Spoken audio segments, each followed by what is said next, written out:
আজকে আমরা কোথায় যাচ্ছি মা? আজকে তোমার ভিসা করতে যাচ্ছি।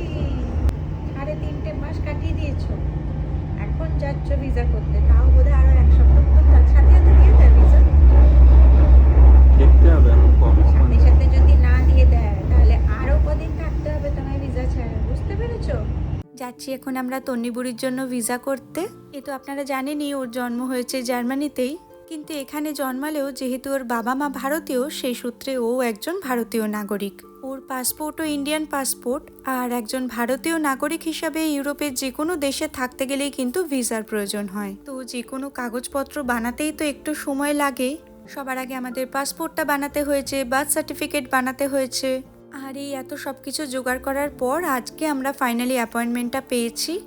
চলে এসেছি ভিসা অফিসের সামনে, আর দেখুন যার ভিসা করতে এসেছি তিনি ঘুমিয়ে কাদা। রনি এখন কিন্ডার গার্ডেনে, তো এই সুযোগে আমরা এই সমস্ত কাজকর্মগুলো সেরে নিচ্ছি।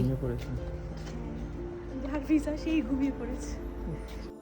তো আমরা চলে এসেছি ইমিগ্রেশন অফিসের সামনে। এই হচ্ছে সেই অফিস, চলুন এবার ভেতরে ঢুকি। ভিসা করার জন্য ফটো তুলতে হয়, তো অফিসের ভিতরেই এরকম একটা মেশিন আছে যেখানে পাসপোর্ট ফটো তোলা যায়। নিউবর্ন বাচ্চা থেকে বড় সবার জন্যই অপশন ছিল, কিন্তু নিউবর্নদের ফটো এখানে তোলাটা একটু অসুবিধা। ওনারাও অনেক চেষ্টা করলেন কিন্তু হলো না। জন্য সব ডকুমেন্ট জমা দিয়ে এসেছি, কিন্তু ফটো ওদের কিউআর কোডে লাগবে, তো এখন যাচ্ছি ফটো তুলতে। ওই তো ঘুমিয়ে পড়েছে, দেখা যাক ফটোটা ওঠে নাকি।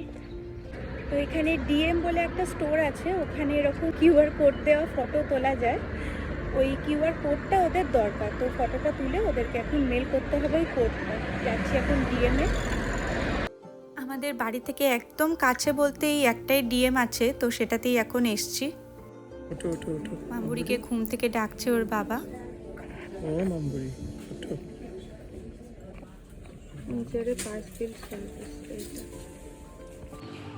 ডিএমে গেলাম ফটো তুলতে, বাট ফটো তোলা হলো না, কারণ আমাদের কাছে কিন্ডার ওয়াগনটা ছিল না। ও যেহেতু বুঝতে পারে না, আর ওদের ওখানে অত ফটো তোলার সেরকম খুব একটা জায়গা নেই, তো কিন্ডার ওয়াগনের মধ্যেই ওর ফটোটা তুলবে। এই জন্য কিন্ডার ওয়াগনে এসছে এখন। বাবারে হাসি হচ্ছে। কিন্ডার ওয়াগনে একটা হোয়াইট কাপড় দিয়ে পিছনে ব্যাকগ্রাউন্ডে ওর পাসপোর্ট ফটো তোলা হবে। এখন সঙ্গী হয়েছে রনিও। ভালো করে দাও। চলো এখন কিন্ডার ওয়াগন নিয়ে যাওয়া হচ্ছে ফটো তোলার জন্য। ক্যামেরা দেখলেই তোমাকে হাসি করতে হয়, ক্যামেরা দেখলেই হাসি করতে হয়। চলো জেগে থাকবে, একদম ঘুমাবে না কিন্তু, ঠিক আছে মামুরি? একদম ঘুমাবে না, এখন ফটো তোলা হবে তারপর ঘুমু করবে। জাগা জাগা, ফটো তুলতে হবে। মামুরি ঘুমাবি না, মামুরি ঘুমাবি না, চল এক করে ফটো তুলতে হবে। গেল গেল গেল, মামুরি ঘুমিয়ে পড়লো। আবার এসে গেছি ডিএমে ফটো তুলতে। এই হচ্ছে ফটো তোলার জায়গা, পাসপোর্ট সার্ভিস।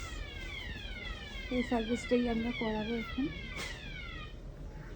এখানে কোনো সেরকমভাবে বসে ফটো তোলার খুব একটা জায়গা নেই। এই চেয়ারটাতে বসে বড়রা ফটো তোলে, কিন্তু ছোটদেরকে তো এখানে বসানো যাবে না, তো সেই জন্য ওকে কিন্ডার ওয়াগনে নিয়ে আসা হয়েছে। ওটাকে রেডি করে তো নাকি? চলো তোমায় রেডি করে দিই। মামুরি রেডি হয়ে গেছে, এখন চেষ্টা করা হচ্ছে ওর ফটো তোলার। অনেক চেষ্টা করা হলো, কিন্তু ওই কিন্ডার ওয়াগনের মধ্যে ফটো তুলতে গেলে একটু ছায়া চলে আসছে, তাই ওকে ফাইনালি এইভাবে দাঁড় করিয়েই ফটো তোলানো হচ্ছে। এই দেখো এই দেখো, ফটো ফটো ফটো, হাসি করে দাও, একটু হাসি করে দাও। দুবার করে ঘুরে এসে ফাইনালি এইভাবেই ফটো তোলাটা হয়েছিল, আর এখান দিয়ে এইভাবে কিউআর কোডটা ইনস্ট্যান্ট বেরিয়ে আসে। এবার আমাদের কাজ হলো এই কিউআর কোডটা ওদেরকে মেল করে দেওয়া। তারপর আরেকটা অ্যাপয়েন্টমেন্ট নিতে হবে, তখন জানাবে কবে ভিসাটা পাওয়া যাবে। আর এই হচ্ছে ওর প্রথম পাসপোর্ট ফটো।